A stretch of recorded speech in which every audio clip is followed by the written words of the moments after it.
Have you ever admired someone who you saw in a situation where he was not treated properly with proper behavior, someone quite rude, even offensive, unjust, and that person didn't become agitated. He remained quite peaceful, respectful, even showing empathy towards the offender? Well, I do admire people who have these qualities. And I myself, I'm also striving for many years already to develop the qualities of patience and tolerance. And honestly, I haven't really developed them to a degree that I find satisfying. So I thought I will make a video about it. The qualities of patience and tolerance are seen as something good in society. Even in modern society, where things are changing quite a lot, they are still seen as something positive. But why are they? What are the benefits of being tolerant and patient? Because in some circumstances, they seem rather unfavorable. For example, for success. It might look that it is rather important to be assertive, to go for what you want, to not waste any time, and to push back against things, especially injustice. In the face of injustice, for example, would it be proper to show tolerance or patience? Tolerance in a certain situation could be just cowardice. And patience in another situation could be just laziness. I don't see our present society, our educational system, really teach us about the importance of tolerance and patience and when and how to use them properly. However, I personally think these are essential qualities of every human. And they become even more important when you are on the spiritual path or on any path for self-improvement or character development. If you don't have any tolerance and patience, or these qualities are not really developed in you, that makes life for those who are close to you really difficult. And it also makes your own life difficult. Every mature person needs these qualities. Because in life, it's not that everything is going all the time your way. You need to put up with difficulties. You need to put up with deficiencies of other people. You need to put up with your own mistakes. Life means teamwork most of the time. You need to cooperate with people, your family, at work, in your free time activities, everywhere you go. Most difficulties in life can be overcome with patience and tolerance. Without these qualities, you won't get very far in life. Even if you try to avoid working with other people, even if you try to do everything alone, patience and tolerance are important tools in life, but they also need to be used wisely, with the right balance. It is not that in any given situation, at any given time, you use maximum patience and tolerance. For example, you are in a restaurant, you're waiting for food, and already 1 hour is gone. It is probably a good idea to ask the waiter if something is going wrong. Patience and tolerance have to be used in conjunction with other qualities like intelligence, awareness, and respect. Another example at work, you might be tolerant with the mistakes of your co-workers, but surely not unlimitedly. Or if you are waiting for orders of your suppliers, you won't wait unlimitedly. If you show too much patience or tolerance in a situation, it is sure that others get impatient with you. And they would be right. You have to be practical in daily life, otherwise you become dysfunctional. So tolerance and patience have to be used in an intelligent way, in a balanced way. Even the greatest saints in history, in a given situation, they wouldn't use tolerance. They wouldn't show tolerance. For example, if someone else is treated in a cruel and unjust way, even a great saint would disapprove of it, would take action against the offender. That is not a good case for tolerance and patience if someone else is mistreated. A saintly person, a highly advanced spiritual person, is fully tolerant in the face of injustice or offense against himself or herself. But he or she would never tolerate cruel behavior, injustice towards others. That is not saintly. For people on the spiritual path, tolerance and wisdom become more and more important as they advance in spiritual life. On the one hand, spiritual progress is a lot about giving up selfishness, giving up your ego. And on the other hand, developing understanding for others, empathy for others. So all the qualities you may develop on the spiritual path have to be combined with wisdom and awareness. Being fully aware of the needs of others in any kind of situation, not only seeing things from your own perspective. That is a crucial point for using whatever gifts, whatever qualities you have developed. One way to develop these qualities is meditating about it, thinking about it, appreciating or observing how others have developed these qualities, and I think also just talking about this topic. The other day I was in the supermarket at the cash counter, and I have the feeling that as time goes by, every year there is more pressure waiting in the queue at the supermarket. Also because of all the arrangements the supermarkets themselves do. They want to serve the biggest amount possible in the shortest time possible.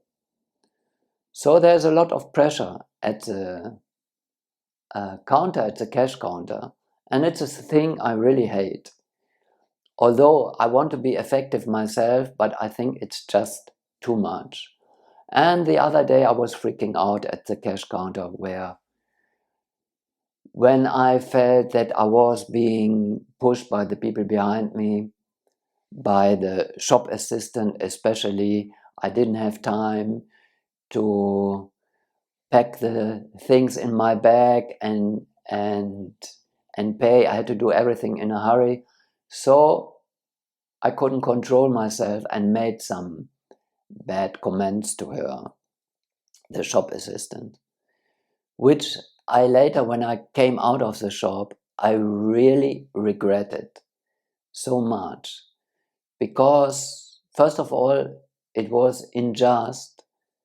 She is also in a situation working where she is working for the supermarket, a big chain of supermarkets. So she has to work with the conditions that are there all day, every day for 8 hours. Such a pressure that I would never be able to tolerate.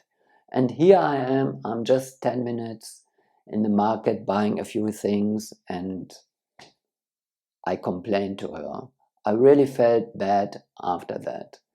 I was not able to see things from her perspective. So after that experience, and because of my general situation, that I feel I'm still lacking these qualities to a greater extent, I thought, what can I do? How can I become better? How can I advance in these qualities? And it came to me that it would be good to meditate about the qualities of great saints, situations where they have shown so much patience and tolerance in the face of difficult situations. So I know a lot of stories. I'm very much into uh, stories and behaviors and incidences from past times, from all cultures, to learn about people with great character. So today I would like to tell a story, or maybe two stories, about a great saint who lived 500 years ago in India. His name was Haridas Thakur, and he was really a saint, very inspiring for me, who showed extraordinary qualities. At that time in India, most of India was under Muslim rule. Muslims had conquered almost all India and occupied the country, I think, for 500 years. The whole duration of time was about 500 years before the British came.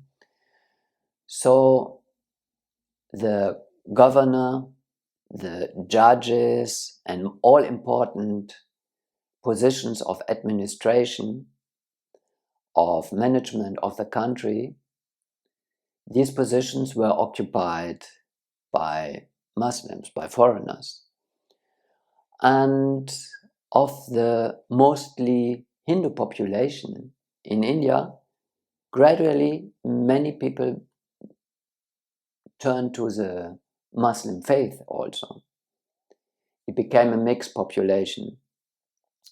So Haridas Thakur, he himself came from a Muslim family, but he became interested in spiritual practices, deep spiritual practices, that were considered or that belonged to the Hindu background, to the Hindu religion. He became a prime example of someone absorbed in mantra meditation. He was practically all day repeating a mantra. And during his practice over years, he developed a sublime character. Everyone loved him. He was such a sweet personality. He was exemplary. He never complained about anyone or anything. He treated everyone with respect, empathy, and love. People love to see his qualities, to hear from him, to learn from him. However, there were others of a bit envious nature who saw, well, here's a Muslim, he belongs to our faith, and he is practicing these Hindu practices, mantra meditation. It was a certain mantra in Sanskrit, the ancient Indian language. And what is this? He should not do it. So he had to come before the court. And the judge was interrogating him about that. How is it you are a Muslim, respected Muslim? Why are you behaving like a Hindu? And Haridas Thakur just innocently smiled, and he tried to justify himself that what is the problem? Many people in this country, Hindus, become Muslims.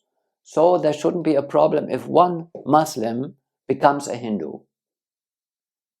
So the judge was very much offended by Haridas Thakur's answer. And he said, for this answer, I condemn you to be beaten with a whip or with several whips by several strong people, strong men, over 21 marketplaces. At that time, that seemed to be a kind of punishment that criminals or people who did something wrong, severely wrong, received. A punishment where they were publicly, they had to walk through a marketplace, and while several men were beating them very hard, very roughly, with whips, so roughly that it was impossible to survive, especially if it was done not only through one marketplace, but like in Haridas Thakur's case, 21 marketplaces, being beaten for hours. It was practically impossible to survive.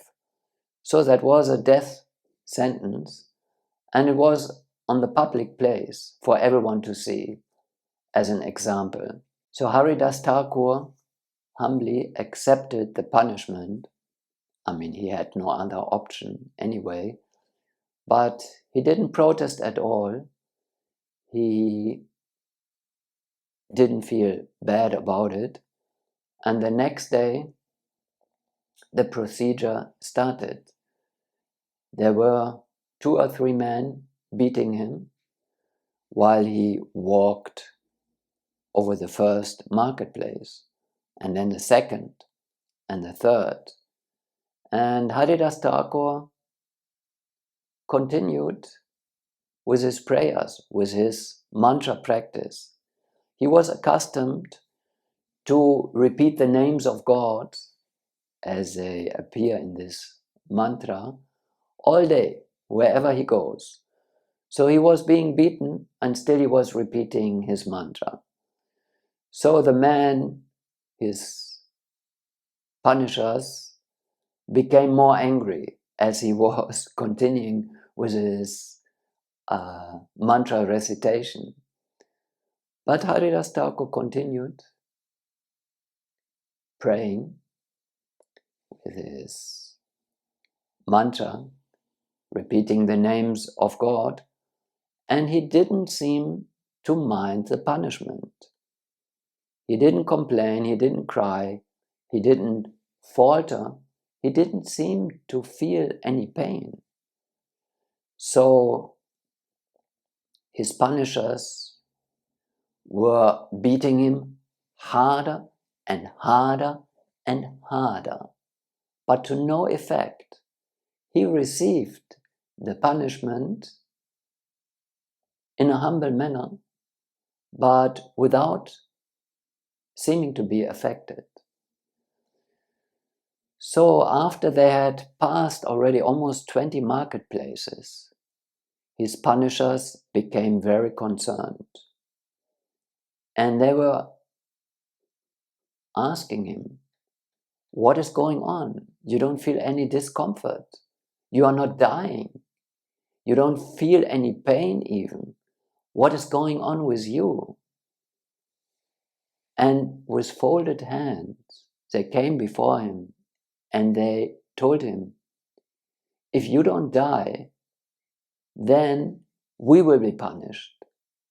The judge, the governor, the authorities will become so angry with us.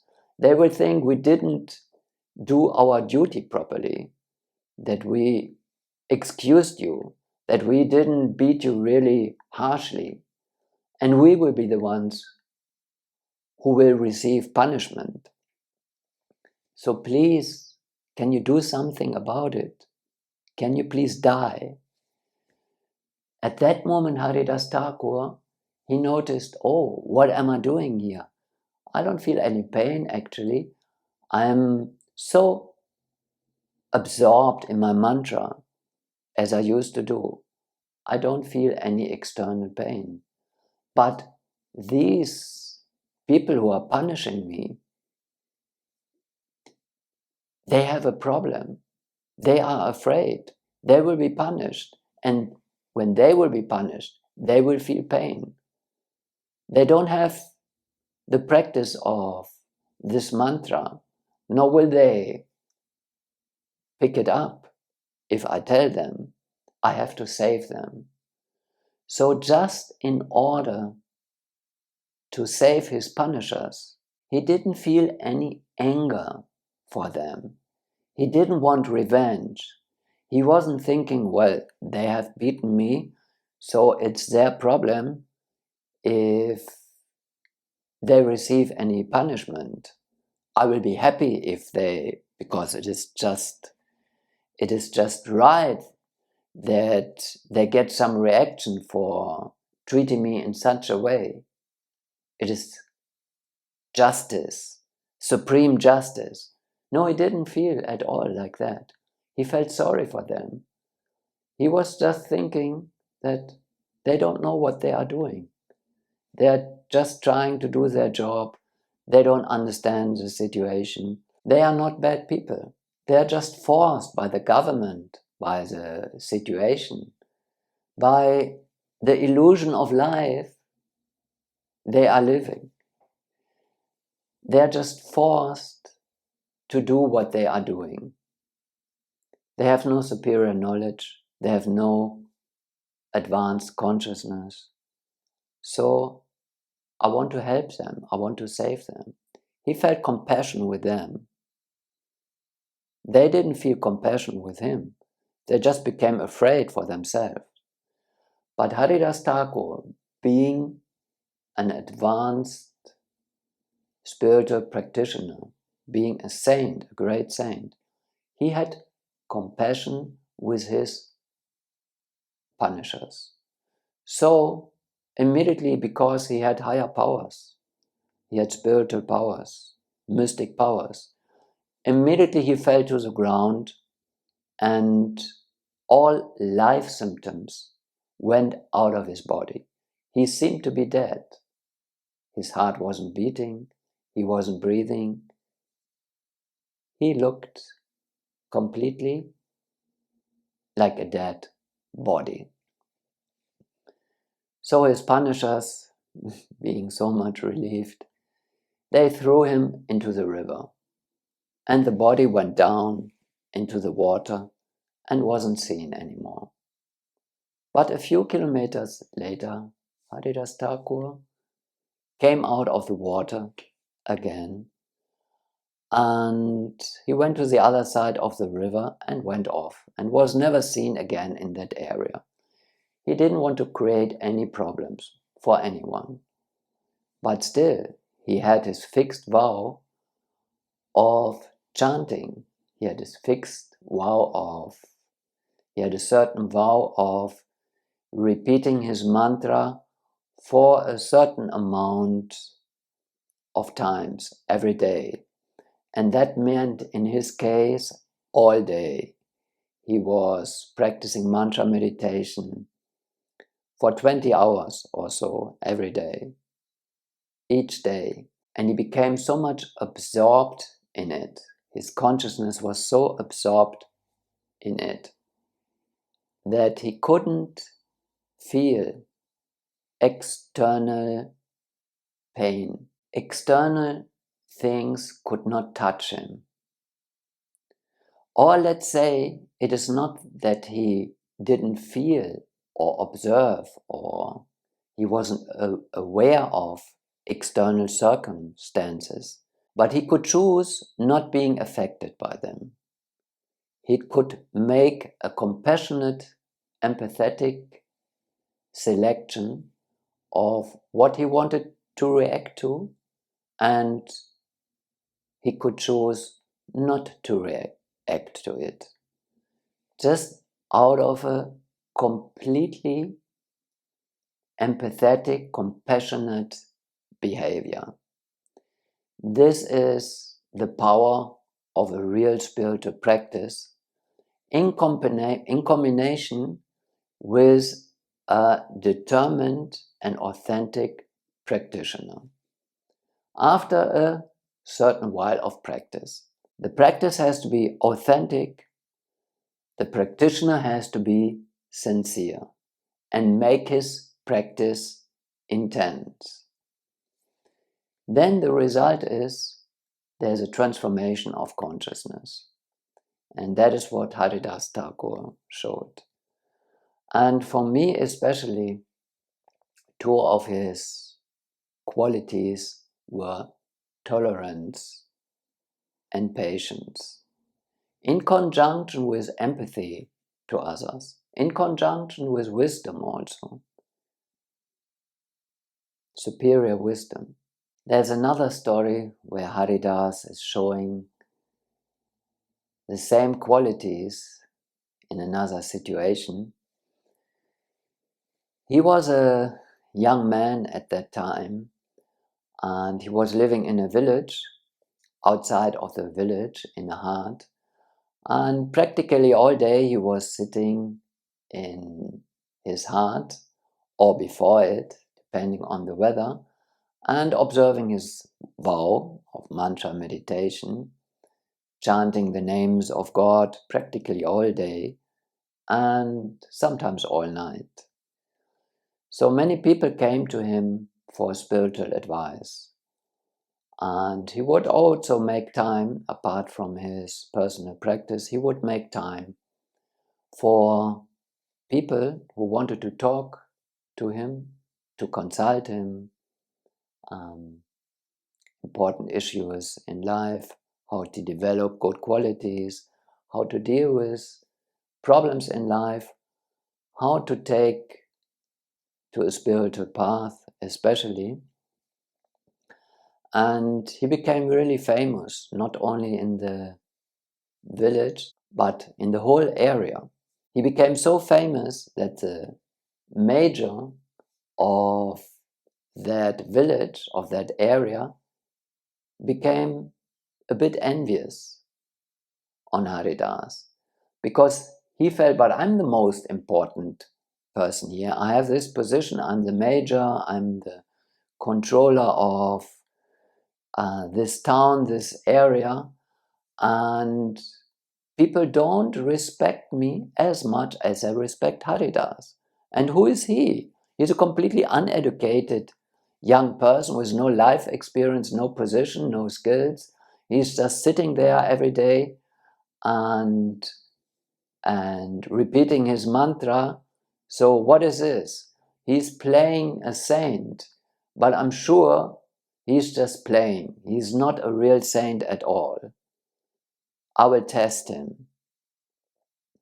So he called all the prostitutes of that area the major, called all the prostitutes, and consulted with them how Haridas could be seduced to sexual activity with them. And then around the corner there would be people and who would witness that actually Haridas was not a saint. He was seduced by a prostitute. So the most beautiful, a young prostitute, came forward and said, "Don't worry, on the first night he will surely lay down with me and you will have him exposed." So that prostitute was selected to go to him. And late in the evening, she came before Haridas,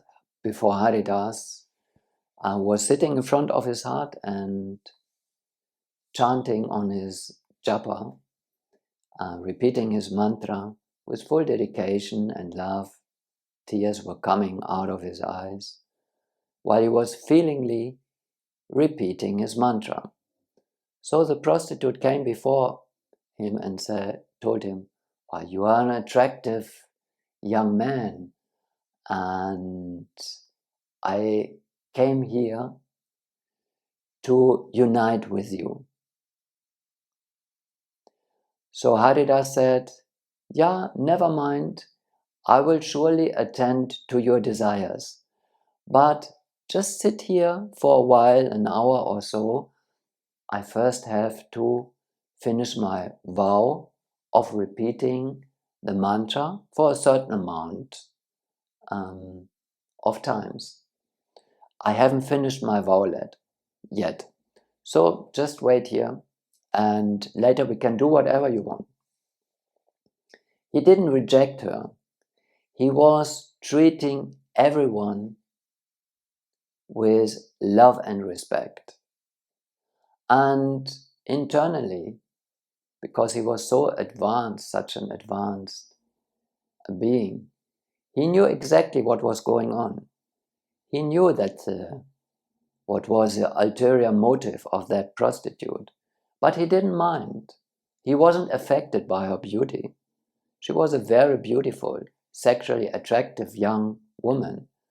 Haridas was a young man, so very difficult to resist this challenge late at night. But Haridas wasn't affected. He wasn't angry at her either, that she was trying to ruin his reputation, to spoil his life. He just felt compassion with her. So he told her to sit down, and he continued with his vow, reciting the mantra with full feeling, with such a love for hours and hours and hours. And the prostitute was just waiting, sitting in a little distance from him, waiting until he finished the vow. But he never finished. He was chanting the whole night, and in the morning the prostitute got up and took her leave. And he told her, "I'm sorry, this night I wasn't able to finish my rounds. Please come back tomorrow." So she came back the next day at night, late in the evening, and again the same situation. Haridas told her, "Just sit down for a while, and while I'm finishing my vow." And again the same happened. He was chanting for hours and hours, repeating his mantra, and he couldn't finish. All night he was continuing with his japa meditation. And in the morning, again, the prostitute got up and Haridas told her, "I'm really sorry, come back tomorrow." So next evening she came again for the third night. And of course the same happened again. Haridas was fixed in his vow. And while sitting close to him, the prostitute, in some distance, but she was close enough to hear him repeating his mantra, how he did it, and experiencing the whole atmosphere that he created with his practice, that in the third night her heart melted. It was melting all the time, because the effect of mantra meditation, of powerful mantra meditation, is that it can melt a stone. It can even melt a stone-like heart. And that's what happened in her case. Her heart melted, and she started to feel the same ecstasy as Haridas was feeling in his heart while repeating the mantra. She was feeling that ecstasy. And in the morning, when the night was finished, the next day came, she fell at his feet and she begged forgiveness. And she told him everything, that she was sent by the major of the city to seduce him. And Haridas told her, don't worry, I knew that. I'm fully okay with that. I'm just glad you stayed here with me listening to the mantra. And the prostitute told him with folded hands, please, I want to become like you. I want to dedicate myself to this kind of spiritual practice. Can you initiate me in that mantra? So Haridas Thakur told her, this from today, this is your place. This is your hut. This is your place.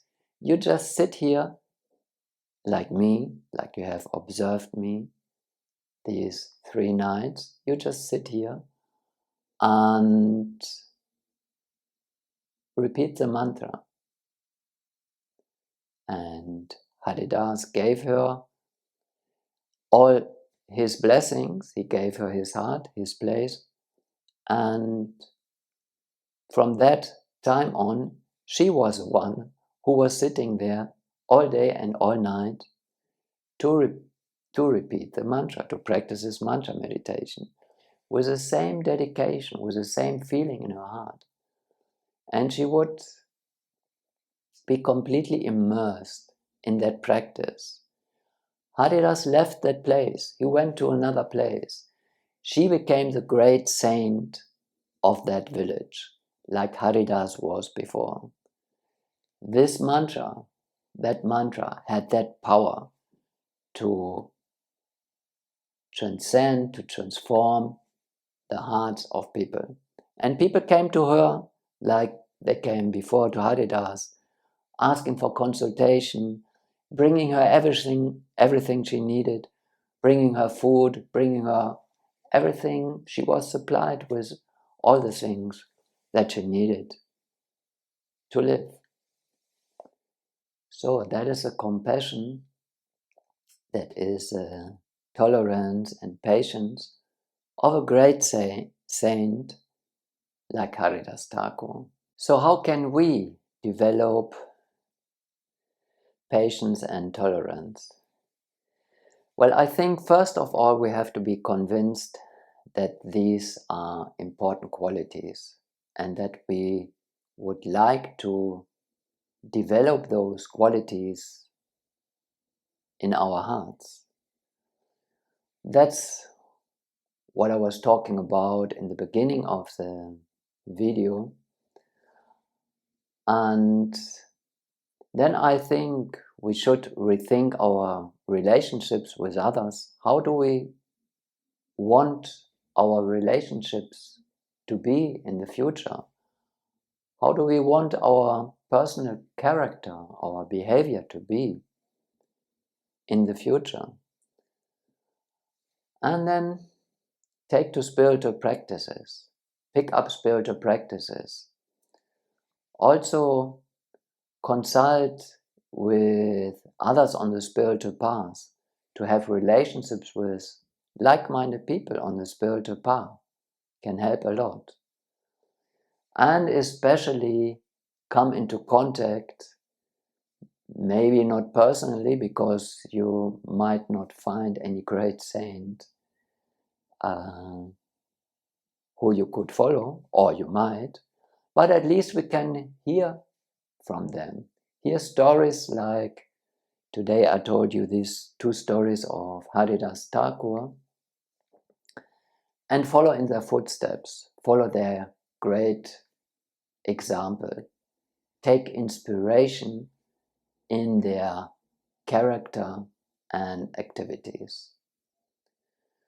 So there are many more stories that I would like to share with you for people on the spiritual path, and I'm looking forward to an opportunity to talk about them. Take care.